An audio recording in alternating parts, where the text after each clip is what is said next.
Welcome everyone to the Marshall M. Fredericks Sculpture Museum's first ever opening exhibition, online, of course.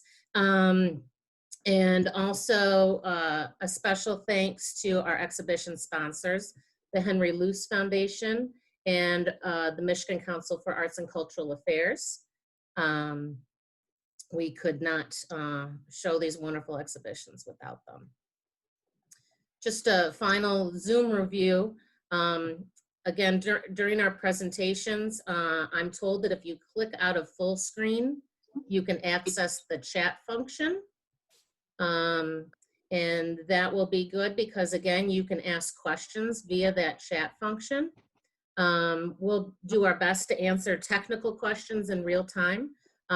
Jeff, our collections manager from the Marshall Fredericks Sculpture Museum, will be answering those, and then I'll try to collect questions for the speakers to address when they're done presenting.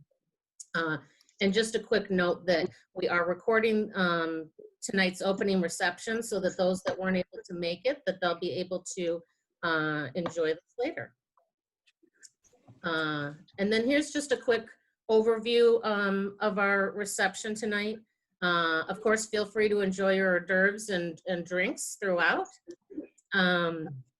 We'll start by an official welcome by the Marshall Fredericks Sculpture Museum's director. And a brief overview of our museum.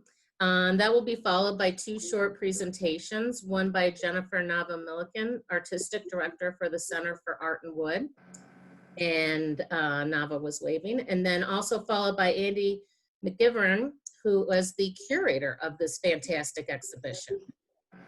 Then when they're done with their presentations, we can do a toast to our speakers and to the exhibition. And then we'll kind of switch over into an opportunity to ask questions to our presenters. And it even sounds like we have some of the exhibition artists in the crowd. And so they might be able to chime in as well.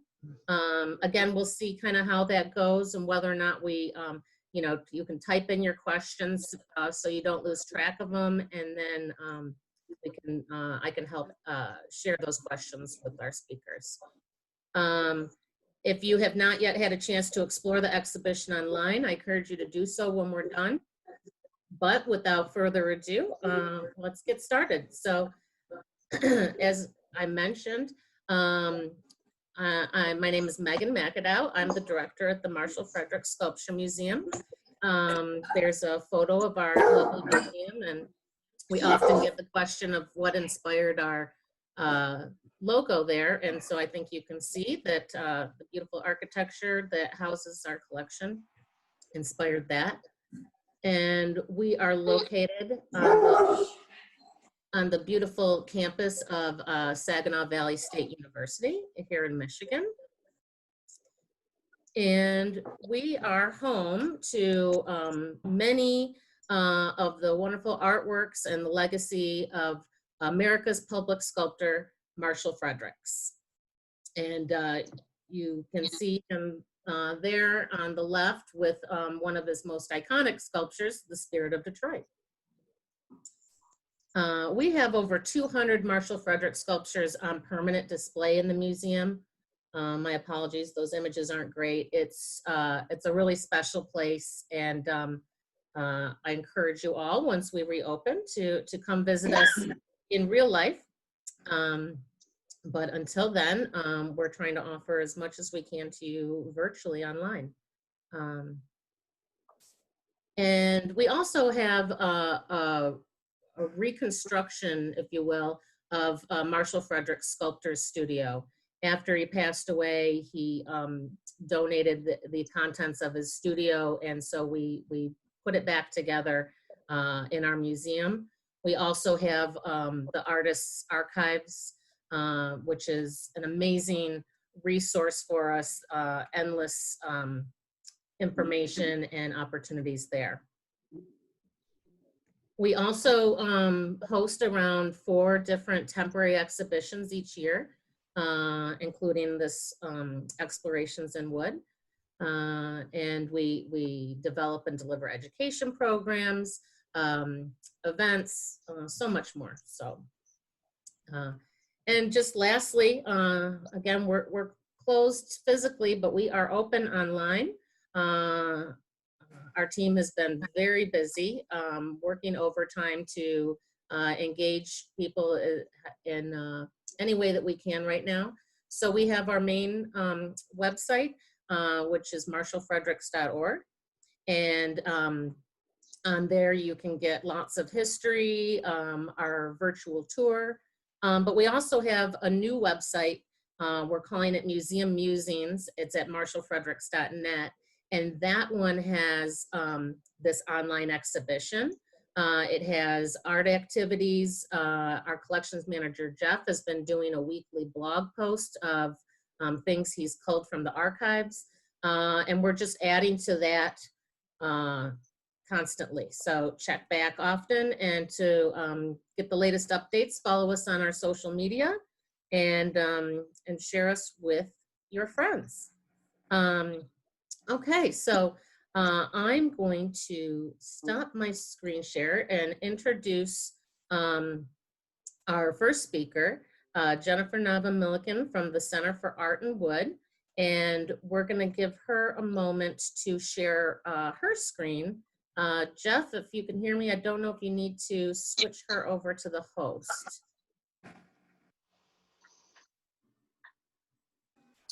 Let me see. Nope, there we go. Okay. Everybody got it? Great. Okay. Thanks, Megan. It's been so nice to meet you virtually over the last, I guess, couple of weeks, and then just for the first time face-to-face yesterday, and also Andy after all this time. So I'm really, really glad that the museum was able to put this event together to bring us all to the same room of a kind for the first time. It's really, really exciting to be here tonight.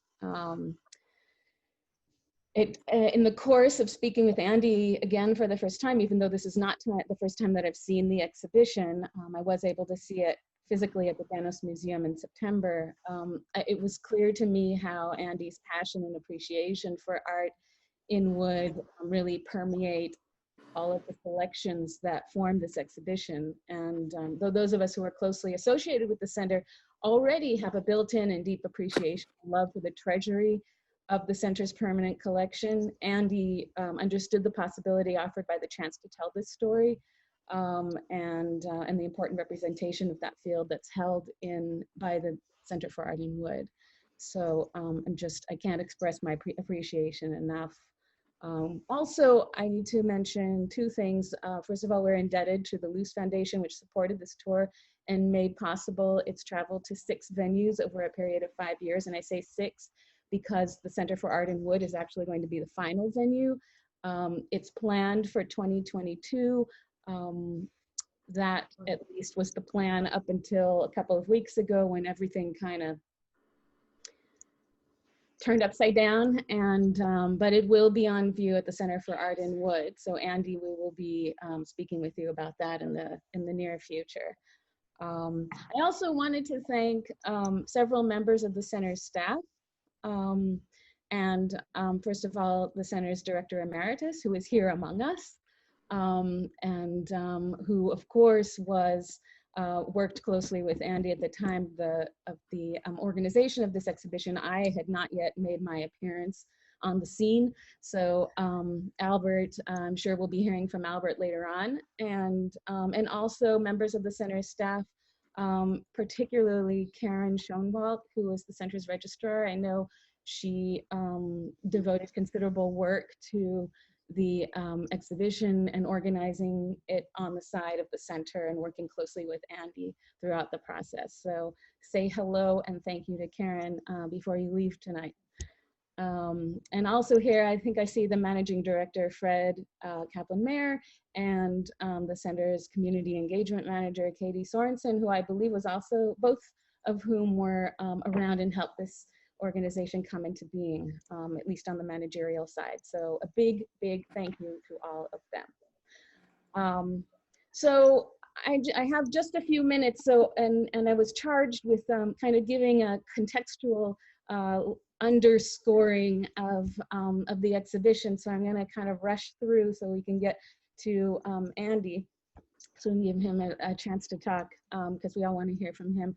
But I do want to say that I came to the Center for Art in Wood with nearly 20 years of museum curatorship, but that was mostly invested in the study of contemporary design and contemporary craft on a wider scale. Most of my experience has been in a different country and working within different cultural traditions. So I've become a kind of universalist in the way that I look at contemporary art, craft, and design.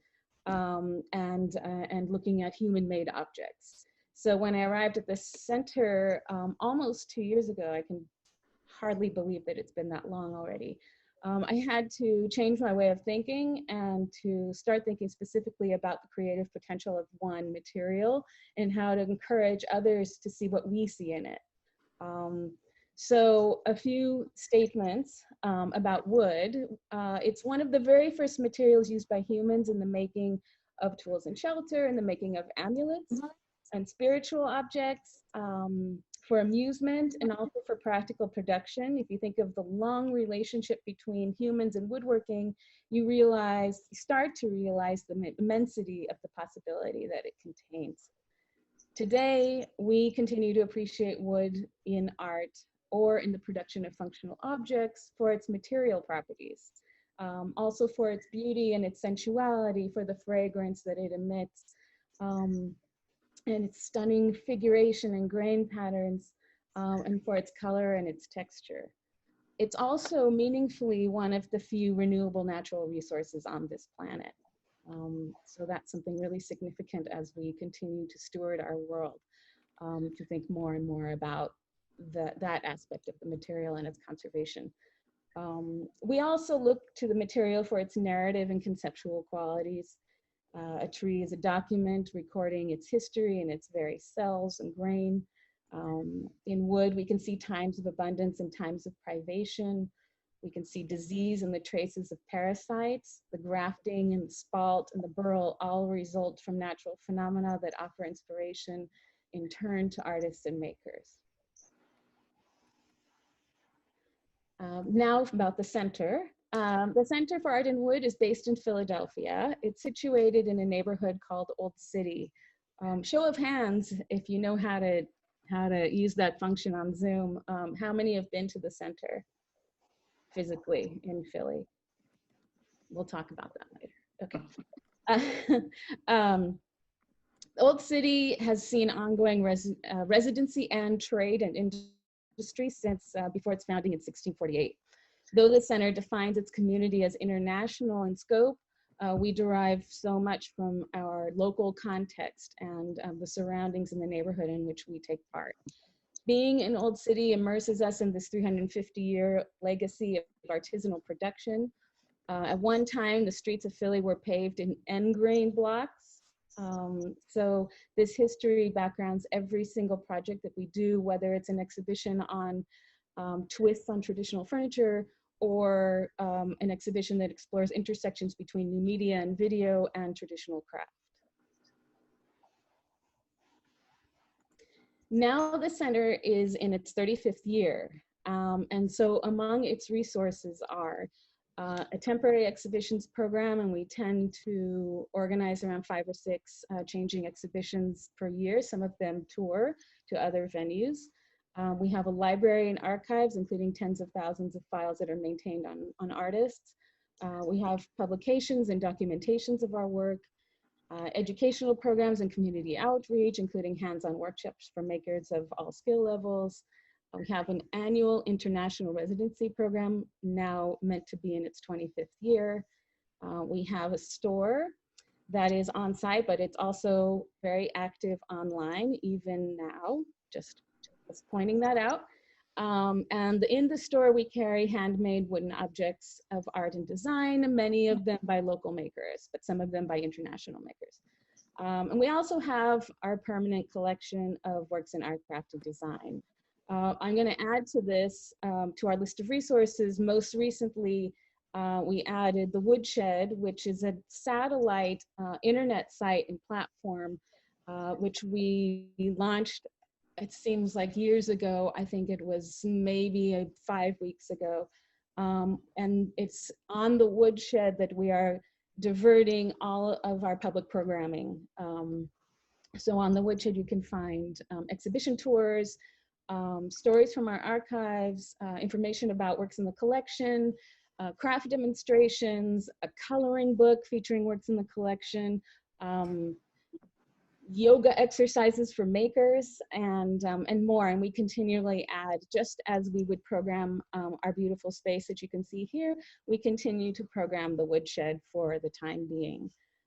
So I encourage you to visit and hang out with us in the Woodshed. And we can talk more about that later if you have questions.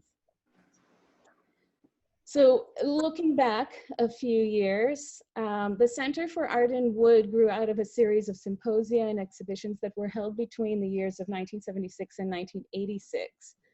The organizers of these events were the twin Likoff brothers, Albert, who is seen here on the right, should be on the right side of your screen, and Alan, as well as Palmer Sharpless, who is a woodworker and shop teacher. These three are credited with helping to spur the field of artistic wood turning, and for a decade they worked to bring attention to this developing field. In 1986, the Wood Turning Center was founded as a nonprofit resource for this emerging field. It was and remains the only organization of its kind, so naturally there is a responsibility to address the needs of this growing audience that fell completely on this growing organization. The Wood Turning Center was first housed in the actual house of Albert, who served as its founding director. There, it grew as a space for exhibitions, workshops, and as you can see here in these three images, permanent collection storage. I know it's really hard to overlook that groovy sofa that you see there on the left, and Albert, if that sofa is still available, talk to me later.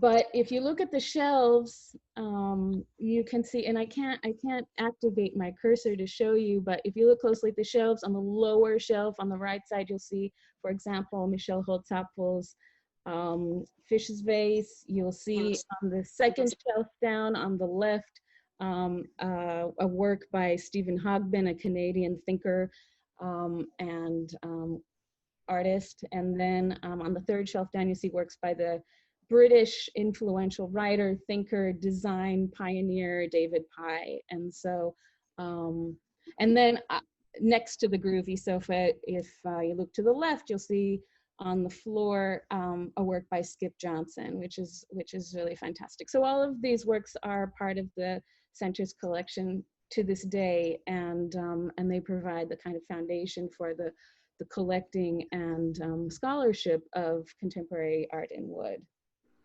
In 2000, the center moved to support its own facility and moved to the outskirts of the neighborhood of Old City, which at that time was already making itself known as an arts gallery district in Philadelphia. And so it was already a pretty lively place for experiencing art. And it remained in the, it's not depicted here, the original site in Old City, but it remained there for over a decade until it moved to the center's current site in the heart of Old City on North 3rd Street. And that's what you see here. So this is the outside, but this is right in the beginning, right when the center opened. Now it looks a little bit different on the facade. And on the right side, you see the inaugural exhibition of the first Center for Art in Wood in its new site. So the move was accompanied by a name change in the mission expansion that indicated this need to become ambitious and embrace the wider scope of art in wood. So at the same time, there emerged a book that documented not only this exhibition, but also it provided the first comprehensive and chronologically arranged record of the collection. I'm holding it up here. If you can see, it's called Turning to Art in Wood, which is the same name as the exhibition itself. And every 5 years, it is supplemented with an update of 5 years of collecting activities in the center. And so I think I'm going to let Andy and Albert talk about how the show emerged, but I know that the book is involved in some way or another. So I'm gonna leave that to you guys.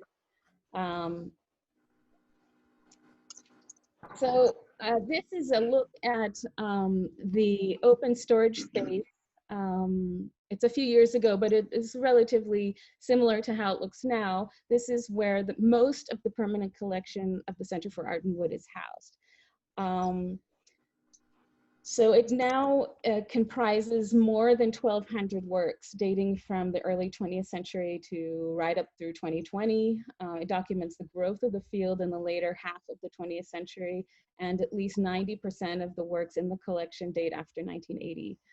The works encompass everything from sculpture, wood turning, vessels, sculptural furniture, installations, works on paper, video, and more. So it's a pretty expansive document of art in wood and all of the possibilities that entails. Works in the collection range in size from an ornamentally turned thimble that's about 1 centimeter in height to environmental installations and everything in between. And as per the mission of the center, there's a lot of effort devoted to making the collection available to the public. So this might mean that whatever you don't see on view here in the open storage mezzanine, you might see on a loan to another institution or in a traveling exhibition titled Explorations. But it's not enough that the center moved into a new building. It also had to be, considering the centrality of its new location, it also had to be a city landmark from the outside as well as on the inside. And what better inspiration for a facade mural in a city that's famous for its murals than the center's collection itself. So 90 works in total were selected by the artist, local graphic designer, Ben Volta, to represent the collection on the facade of the building, and which is what you're looking at here. This mural actually renders each of the objects in the collection that were selected to be in it in two different approaches. One, you can see that they're all kind of unified in scale. So you have works here, some of which I think you can recognize from the exhibition, that are, 6 feet or 2 meters wide, and then some are maybe 2 inches tall, but here they're all occupying the same space. So they're unified in this way to become one body.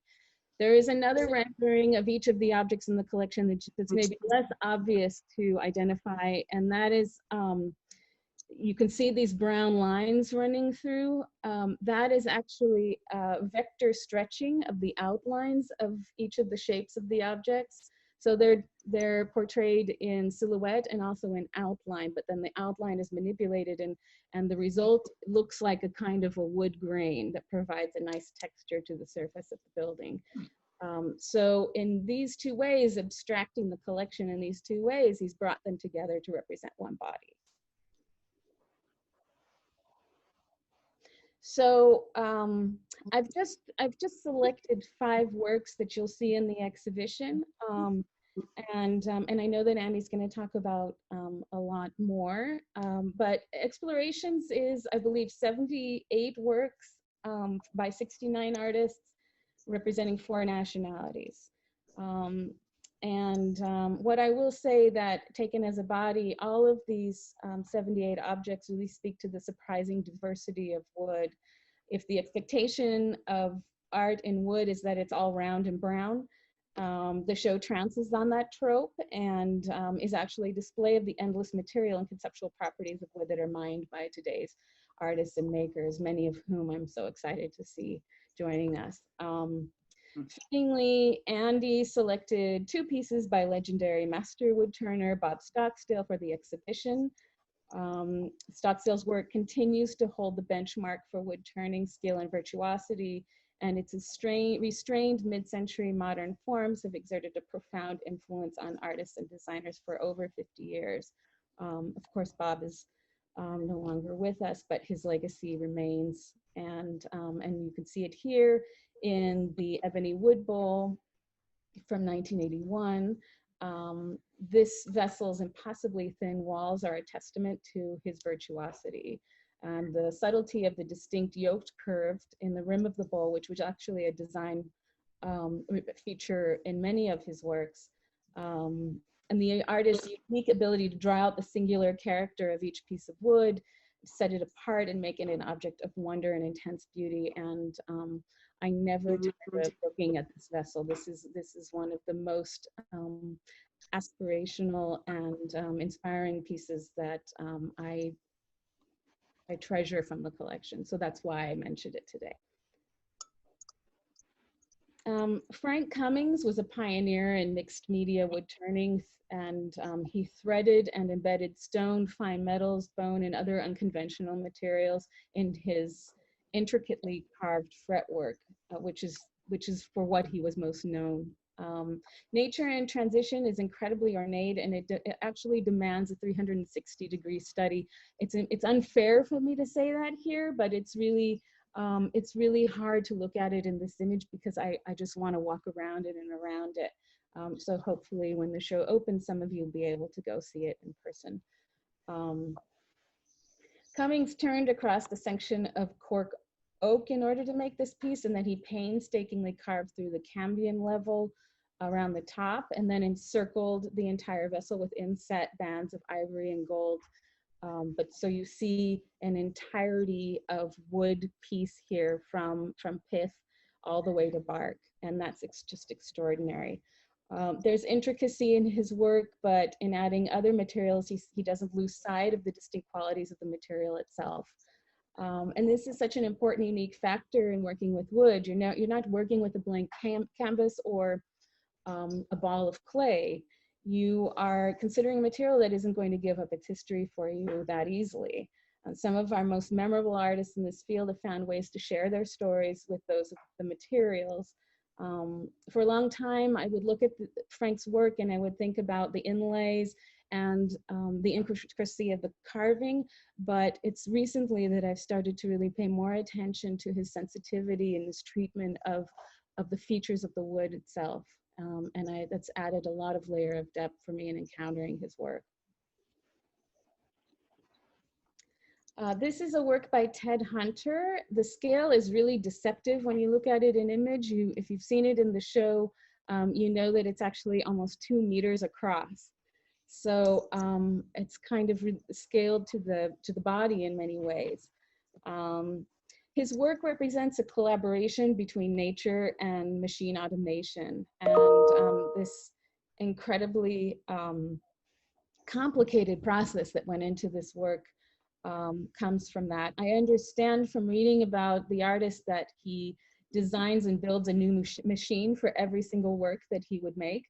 And this one is no different. He went through a complicated multi-step process that occurred also in the studio and also in the natural environment on a beach. I won't go too deeply into the process, but it involved building an analog router to trace the ripples of water in the sand, and then that router in turn carved the surface that you can see here into these blocks of laminated cherry wood. And then he lathe turned the actual curving forms. It's sculpture, it's land art, it's nature, it's proto-digital work, and performance all in one. And it gives me a ton of material to think about. This work by Miriam Carpenter is titled Bliss, I think rather fittingly. It has an impossible smoothness to it and a sensuality in its surface. Its grain detail almost appears like contour lines that then enunciate the form of and the curves of the work. Miriam tends to be known more for her delicate, meticulous carving and responding to forms found in nature, but in a more representational way. This work is unique for its lack of direct representation, and it marks a kind of breakthrough for Miriam as she began to consider the formal possibilities of sculpting in wood. Finally, David Sengel's work is another endless point of discourse and debate with me. I think David's work is one of the first contemporary artists working in wood that I encountered when I first entered into this field 20 years ago. I was immediately drawn into his balance of the surreal and then the high craftsmanship of his work. And this one, of course, is play between function and his audacity in painting the wood, which is such an aggressive thing, an iconoclastic thing to do in art in wood, where the grain is so valorized. And then his attack on function by carving these thorns into the points of contact of this teacup is aggressive and subversive and seductive all in one. And I'm so glad to see it in the exhibition. And with that, I'm going to hand it back over to Megan and Andy, and I can't wait to hear what you're going to say. So thank you for listening to me go on, and look forward to speaking with you soon. Awesome. Thank you so much, Nava. Let me get out of here. Reminder, if you've already got some questions going through your head, type them into the chat function, and we can make sure to ask those later. Hopefully you can see my screen up. Andy, can you see it okay? I can, yes. Okay. And Andy, the exhibition's curator, is gonna take over for now. Okay, so I retired just a year ago, a little over a year ago, but prior to that, I was the curator of the Lee Yawkey Woodson Art Museum in Wausau, Wisconsin. And for 38 years, I selected works, exhibitions for the museum. And we did have one annual exhibition that we organized, actually two over the years that were international in scope, but all the others then had to be drawn from other collections. And I think it was Alternatives, a series of exhibitions from what was then the Woodturner of Philadelphia. What is the title of that, Nava? The Wood Turning Center, pre-2011? Yes, the Wood Turning Center. And we had 3 of those exhibitions, and Albert Leacoff, now the former director, had come out to Wausau, Wisconsin during one of those and gave a presentation, attended one of our openings. And every few years, we would take another wood turning exhibition. And although I have to say, early on, the Alternatives exhibitions weren't just wood turning. I guess in my mind, wood turning was too simple of a term because they were more sculptural. And I think at times they were almost more than I even imagined. They were just these amazing sculptural pieces. And in some cases, there weren't a lot of them. There were maybe 20 pieces in the entire exhibition, but each one was so intricate that I found them fascinating. And a few years ago, I contacted Albert, and he had an exhibition. I think he contacted me actually and said, you know, would you like to take this exhibition? And I looked at the exhibition, and some of the works were pieces that we had seen in the past. And I said, well, I would, but we're repeating some of the works because we've had 3 of your exhibitions in the past. And he suggested, well, why don't you go through our catalog and select the work that you want and create this exhibition? I did.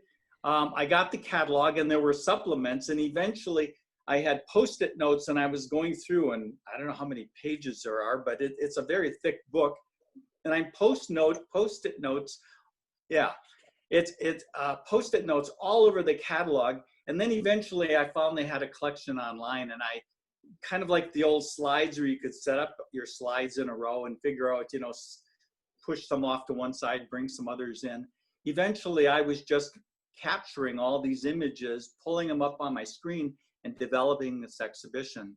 And I had other curators and staff members come in and say, well, I've got it down to here. What would you think? What should we add? And I was asking them, well, what did they like? There were so many works that were just beautiful works that it was hard actually to come up with the number of works that we had in the show. And I'm going to start with this slide here. These are some traditional works. And what I was thinking is, well, you're going to want to include some traditional work. And yet, if you look at the beautiful forms and the painting on the left, in the right, you've got one that's showing you the natural beauty of the wood. And it's a taller, I think that's a taller vase. And the one on the left has been painted, and it's covering up the wood. These are some actually, that's not painted. That's a natural color. Oh, it is. It's holly and ebony. Okay. Oh, okay. All right. Thank you. So this is the natural colors, although quite honestly, looking at it, it looks like it would be painted. So these are some of the more standard bowl shapes, wood turning, I should say. But I tend to be drawn more towards sculpture myself. So if you want to advance to the next slide. Okay. So maybe a transition is functional work, from functional bowls to this salt and pepper mill on the left, and this circle square, it's called. It's a drawer type system that is in a circle, and beautifully done. So they're more sculptural. They're functional yet sculptural. Maybe the next slide, please. And then you have works by Michael DeForest, or this piece here, which kind of it's sculptural. It's two-dimensional and slight three-dimension, and it's taking you away from the way we think of wood. You know, it's not a piece of furniture. It's not a bowl or anything. It's just a sculpture, and it's really intriguing to look at. It almost spider-like or spiderweb-like, and I've thought, well, you know, as I'm going through all these images, I'm looking for diversity within the collection, and that's pretty much how I pulled it. The next slide, please.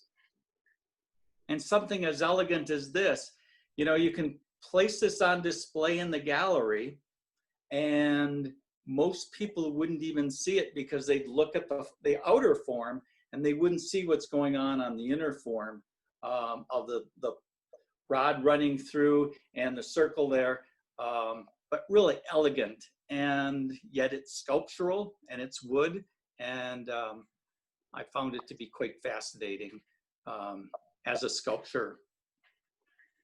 All right, Tim Stokes. And this one I enjoyed the title. It's What to Do with Albert's Toothpicks If One Has False Teeth. Of course, I knew Albert, and I figured this had to have been Albert Leacoff. And I love the fact that the artist is giving you something that is natural. It looks like something, actually, a sculpture I made years ago in college. I had a Kleenex box, and I took toothpicks. As you reached into the box, it would stab you. And I just found this kind of porcupine-like. And if you look closely, you'll see two toothpicks are pushed in. The rest are all out, facing outward. And just an elegant little piece, not very large, that Ron David had created in 1993. So it was really quite easy to pull an exhibition together, and yet at the same time I was looking for a diversity of works. And I think there's another one here. Yes. One of the more representational pieces in that it represents, but it's hand carving, some wood turning and hand carving. And Actually, it's all turned on a lathe, multi-axis turning. oh, really? Yeah. As somebody Okay. calls Derek Weidman, Mark's theory on steroids. Okay. But all those shapes are made by putting the piece on a different axis on the lathe. Okay. The So I'm repositioning not a it. wood turner myself, but I understand multi-axis wood turning. It's just that when I look at that piece, I can't imagine, I can't wrap my mind around being able to turn in certain areas. And there's no carving whatsoever? Well, I believe the lines might be carved in, and of course it's hand painted. But a lot of the Sure. major shapes are made from turning the piece off center in many Awesome. Okay. Wow. So I'm drawn to the shape, the head of the mandrill, but I'm also drawn to the fact that it's made out of wood, and it's one of the more unique pieces within the collection. And I recommend everybody go to the website and check out the artwork individually and see the exhibition for yourself, because I think that you'll be as impressed with it as I was 3 years ago when I started organizing the exhibition. I remember spending nights at the museum. Everybody had gone home, and I'm in my office just pouring through this big catalog and trying to draw, you know, this collection together. And this, you know, working in where the woodworking exhibition is just one of many exhibitions the museum does. We've gone from glass, just about every subject under the sun. And I have always been drawn to what I really enjoy, the tactile qualities of wood. And you know, like you said, the wood that you, from a wood carver or a wood turner, being in a wood shop, you can smell the aroma of wood. And unfortunately, when you're in the museum, the display cases kind of keep that away from you. You don't really have that. You're going to have to visually imagine the tactile qualities of it. But as a curator, I was always involved in installing the exhibitions, and really enjoyed working with Albert and the center to put these exhibitions together. That's about it for me. Awesome. Thank you, Andy. That was really great. And it's so, you know, we've been working on bringing this exhibition to the museum for a long time, and it's so great to hear these inside stories of you know, why pieces were selected, and hear more about the center too. Man, just each piece is totally sends your mind spinning in a different direction. Yeah, there really is a lot of diversity there, and walking through the exhibition, of course, today in today's coronavirus world, that's not possible, but let's hope that it will open up and we can start visiting museums again. I would just add one thing. When, in this time when touch is so much on our minds as a danger, the idea of how we interact with wood also takes on a new meaning, and that's affecting some of the ways we're thinking about our own programming at the center now. Yes, we had just launched a new interactive zone to get hands-on, and we had planned a hands-on wood zone for our participants. And we have a comment, obviously, that somebody, Thor, mentioned that, yeah, you want to touch them, and each piece, and hopefully don't get pricked by some of them. But Thor also has a question that maybe some of the artists might want to chime in about, are there common traits that draw artists to working with wood? Obviously we're seeing such a wide variety, but have you wood artists found that there is something that unites you all in what draws you to this medium? And I think you could, if anyone wants to chime in, you can unmute yourself.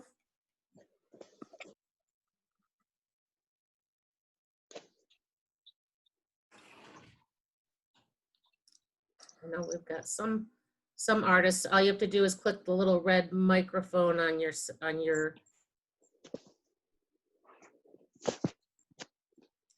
and any other questions, if you want to type them into the chat, or if you want to unmute yourself, we can try it. We've got about 30 participants here, so we can see how it goes.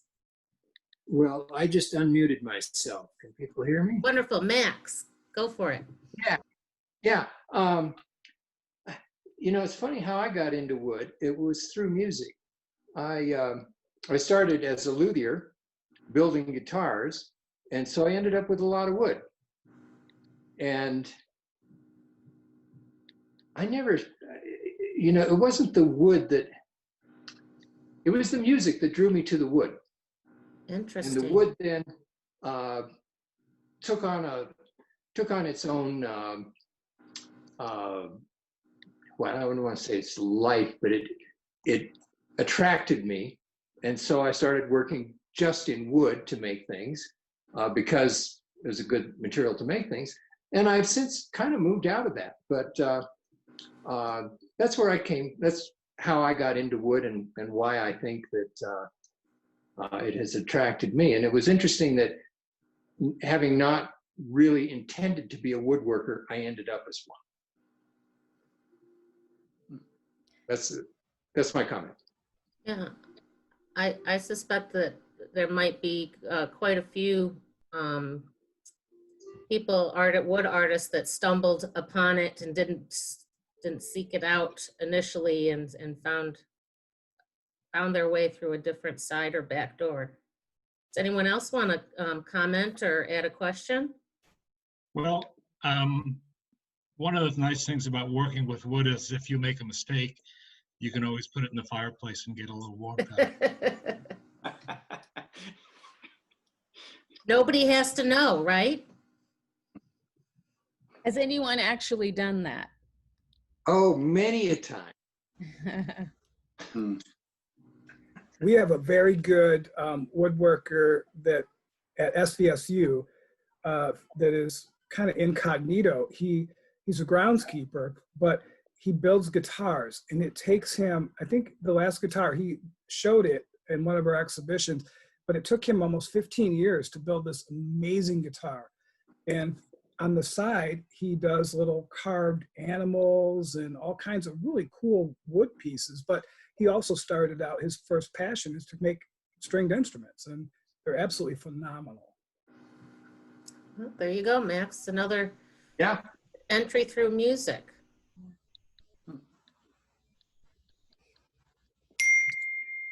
Here. I would like to mention something. I'm from Pennsylvania, and my brother, and my family, my father had inherited a business, and it's in a building that's over 150 years old in Pittston, Pennsylvania, which is in between Wilkes-Barre and Scranton. And the company is called John L. Kramer Company, and it was custom-made stairways and millwork. And my brother still does this business, and he works a lot with oak and does very beautiful staircases in wood. Not in a sense as a fine artist, but in more of a functional for your home kind of thing. But he actually still goes in and measures and builds it to the client's needs. And it's interesting because our hometown has a little Facebook page, and somebody just mentioned that he's known all over Pennsylvania for the type of work that he does. And I thought that was interesting. I didn't realize that. And they don't, you know, they don't have anything, they don't market, or he doesn't do anything. It's just that whoever the contractor is knows him and may suggest him for work. But I just want to mention that because I've been, when I was younger, that's all I did. I played in the shop, and the shop is really old. When I saw the picture of John Grass's wood turning studio, I thought it was that my father's building. It looked very much like it, and they're right on the Susquehanna River. Thank you. Thank you for sharing that. I think that there's something really meaningful there, that with all of the new synthetic materials that we can produce, people are still demanding the material of wood in their homes. Oh yeah. For surfaces or for furnishings, and that has not died, and I don't see that it ever will.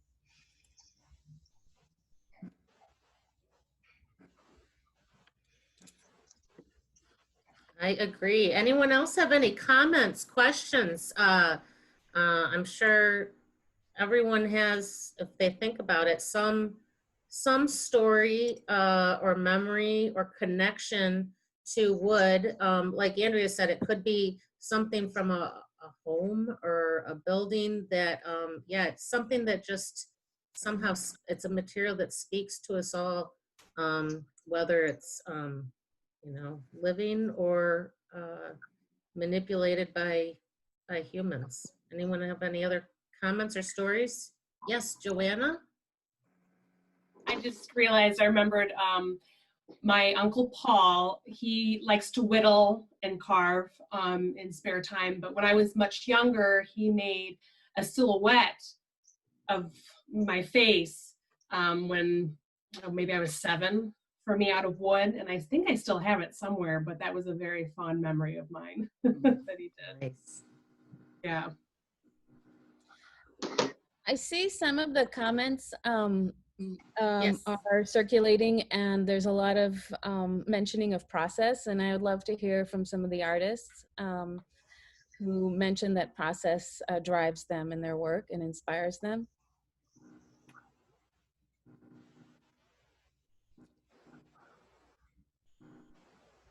Come on, you guys.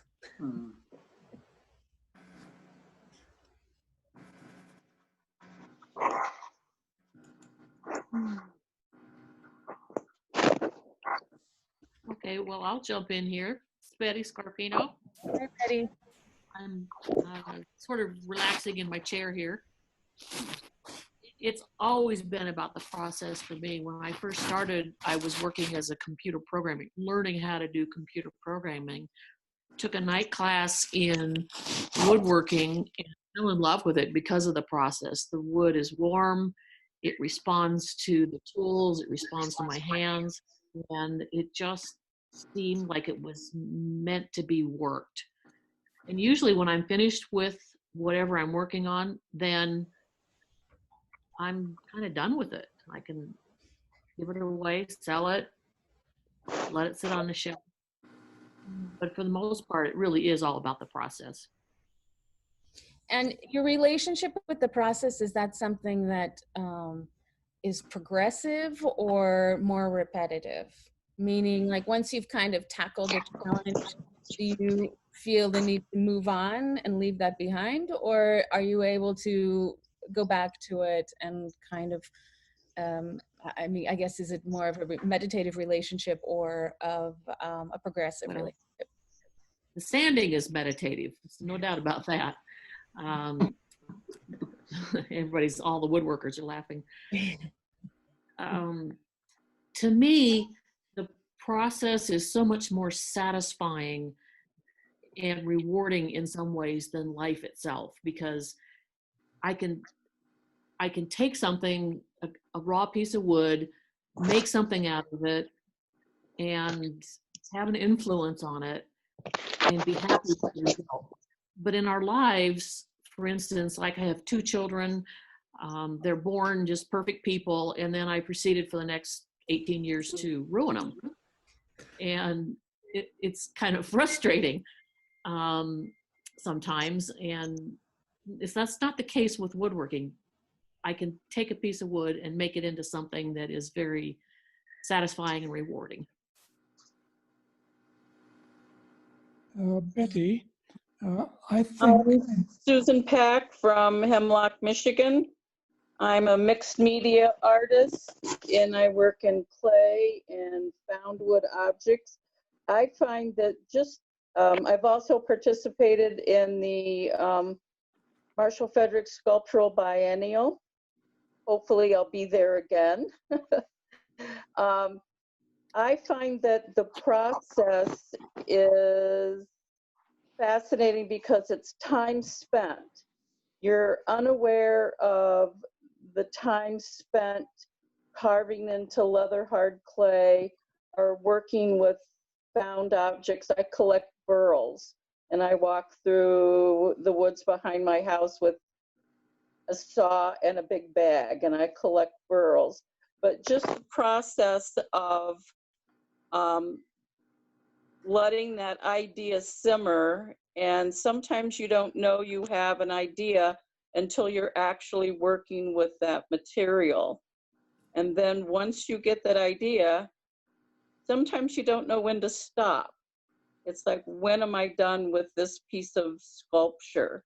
So process is, I think, part of the satisfaction of being an artist. You spent that time being with your creative self, and then the end result is to share with everyone else. Thank you. Thank you, Susan. And I think, Malcolm, you were going to say something as well? yes, for me, one of the most satisfying aspects is solving a problem. Yeah, exactly. You have an idea, and then you have to figure out how to do it. And you sometimes have multiple efforts, but when you eventually do solve the problem and it comes out as you wanted it, that is very satisfying. And isn't that eureka moment just the best? That's the best, when you have that, I get it. This is how it should be. That's the wonderful part, exactly. Excellent. There's another aspect to it that I find really compelling, which is discovery, because I'm discovering something about the process. I'm discovering something about relationships as I'm carving different forms. And I'm also, as I'm working and my mind is there but not fully engaged, I will discover something about myself as I'm thinking about life and making connections physically with the wood and the tools, and also just about my life. As artists, do you find that sometimes you just, if you have a large piece of wood or you have assemble a lot of materials, that sometimes you just have to live, you know you want them, you know you love them, but you have to live with them until you decide, how do you solve the problem and how do they all come together? Sometimes I have to put an object where I see it every day. If I'm going to turn a piece of wood into a sculpture or assemble found objects, they need to be part of your life for a while.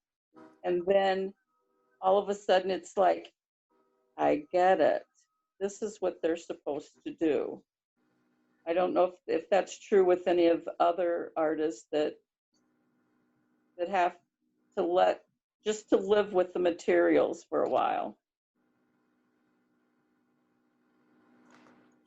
Can I make a comment? I have to go, but I'd just like to thank Albert and his brother and Palmer for initiating this process so many years ago. And I know it's been a struggle, but it's well worth it. And I love visiting the museum. Anybody who is in the vicinity of the United States should stop in Philadelphia, and many things in Philadelphia that are fine and worthy of visiting.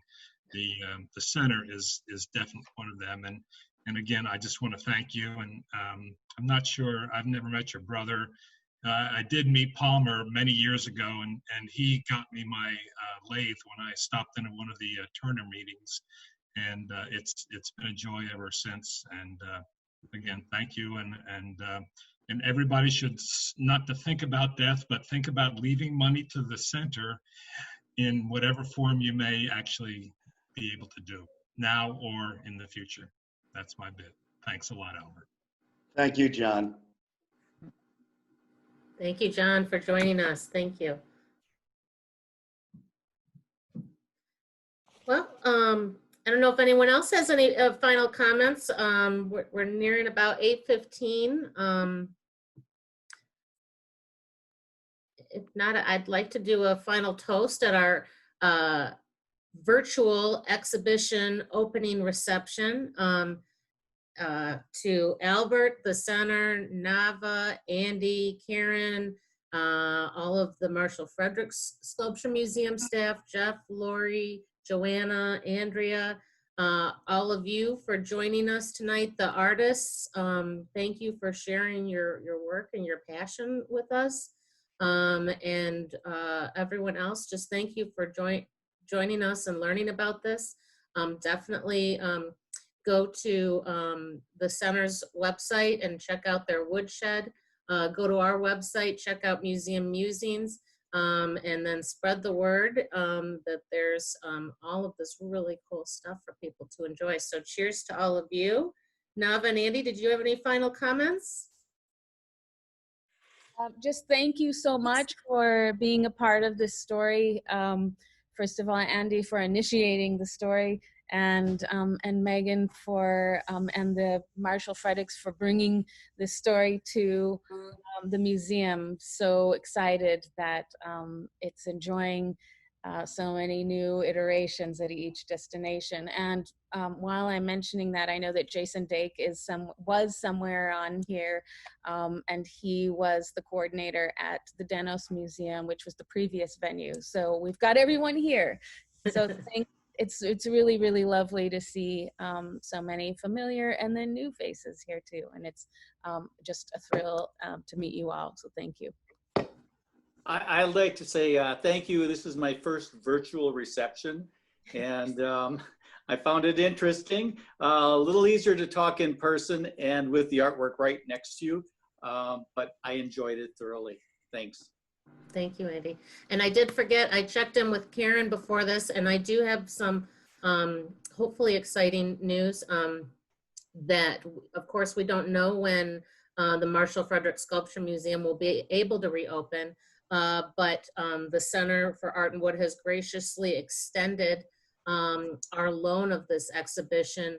So if we are able to have it on display through August 1st, so if we're able to reopen before that and you are in or passing through or want to get out on the road to Michigan, you can come and see the exhibition in person. Until then, we will continue to be virtual, but we thank you all so much for joining us tonight, and I hope you have a lovely evening. Thank you all. Thank you. Thanks, everyone. Thank you. Bye now.